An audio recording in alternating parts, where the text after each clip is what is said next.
Welcome back. The SLP's endorsed candidate for Soufrière Forcejac is encouraging everyone to participate in a National Day of Fasting and Prayer on the 12th of March.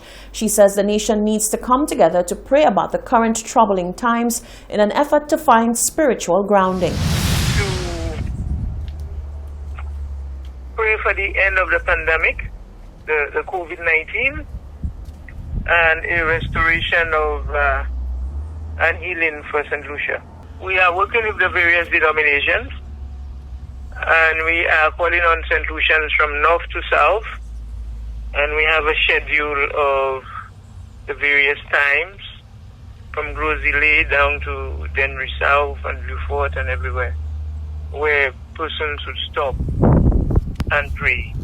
And persons can do different things as well. I envisage just having some church services, a person can go to certain churches. We believe that others can do a Zoom prayer session and other things like that. The Cabinet of Ministers has approved a new protected area in St. Lucia. The Dauphin Bay in Monchy Grosile is considered the oldest historic site on island. A portion of land and marine space at Dauphin Bay in Monchy has been declared a protected space by the Cabinet of Ministers. The request was made by the National Conservation Authority, the NCA, through support from the Grosile MP, Leonard Montoute. With this approval, the site has become a protected area for the purpose of preserving and enhancing the natural beauty of the area. At a recent site visit, Montoute divulged plans for the area. Already, certain parts of the area here have been designated protective areas by Cabinet, and so we are going to look at the wider area with the assistance of fisheries, forestry and planning to establish the boundaries of the projects that will be taking place here. And of course, we want to ensure that we preserve quite a lot, like I said, the archaeological sites like the Petrocliffe, and bring out the history of Dauphin as a whole. And what will happen ultimately is that we're going to have tours here in Dauphin. We're going to have, there's some certain kinds of development that will fit in with the natural environment, that will not in any way destroy what is naturally here. As you can see, here is a naturally beautiful site that we want to preserve as much as possible. According to General Manager of the NCA, Jacinta Lee, the visit proved productive due to the number of agencies represented. Today we had organizations from, representing a wide cross-section of the society here today. All of them will be part of this project because we want to make this area a national park. And as the minister said, we have the community of La Bonne, Dauphin, Monchy. They will benefit from whatever it is that will be taking place here. Tourism Officer Timothy Ferdinand said the project was highly anticipated and exemplifies community tourism. We just want to encourage persons in the community who are seeing this to ensure they are part of the process. Don't be afraid to come and contribute to any level of development happening in your community. And the Ministry of Tourism will see to it that we set the right foundation in terms of assisting the NCA, the Ministry of Social Transformation, in putting together the right committee, the right set of individuals who will manage the process going forward. The establishment of a Dauphin Tourism Development Committee was also approved. For the Hot 7 News, Nisha Charles reporting. J.E. Bergas and Company Limited on Wednesday donated $18,000 to the St. Lucia Social Development Fund to assist with their social development program geared at assisting underprivileged boys. The managing director of J.E. Bergas explained that supporting such an initiative was a no-brainer as it falls in line with the projects that the company undertakes as part of its youth program. The St. Lucia Social Development Fund, SSDF, launched a social development program dubbed Our Boys Matter 3 years ago in an effort to help underprivileged boys in St. Lucia. On Monday, the SSDF received an $18,000 donation from J.E. Bergas Company Limited to assist that program. The marketing manager at J.E. Bergas, Minelia Valse, explained that the SSDF's mandate falls squarely in line with that of JEB. Today we are partnering with SSDF under their own corporate social responsibility program with ours, the YES campaign.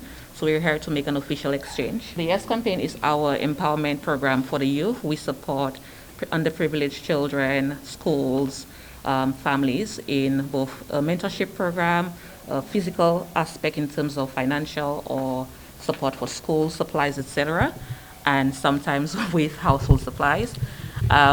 Today we're partnering with SSDF in a financial capacity, and their program is specific towards boys who are also underprivileged, so it ties in line with our own program. The Resource Mobilization Officer at the SSDF, Anya Edwin, explained that a wide range of assistance is provided to the underprivileged boys in the Our Boys Matter program.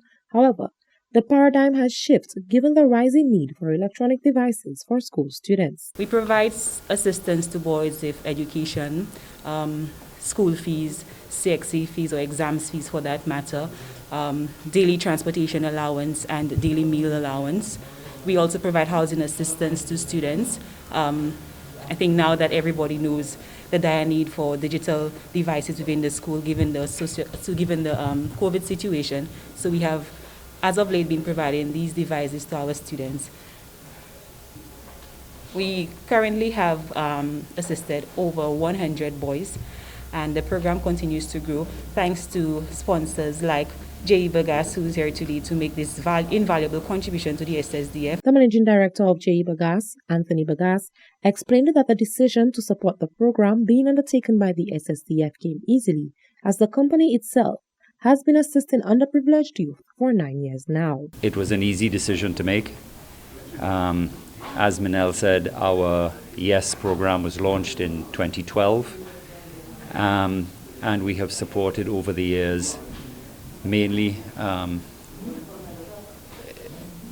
in the education arena, and that is something which we would continue and will continue to do. And when SSDF came to us with their need for our boys, we didn't hesitate. It was something that we saw as needed and a very worthwhile project, and we are really happy. Despite the mask, you can't see a smile.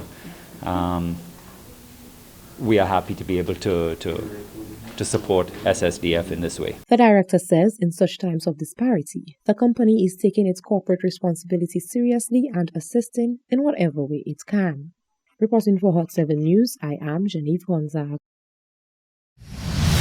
The humanitarian arm of the Church of Latter-day Saints has come to the aid of the National Council of and for Persons with Disabilities. This time, the LDS Charities has gifted the organization with 140 wheelchairs with additional walkers and crutches for onward distribution to people who need them. In 2019, the National Council of and for Persons with Disabilities received a donation of wheelchairs, walkers, and crutches from LDS Charities, the humanitarian arm of the Church of Jesus Christ of Latter-day Saints. The council successfully executed mobility clinics in the north and south of the island.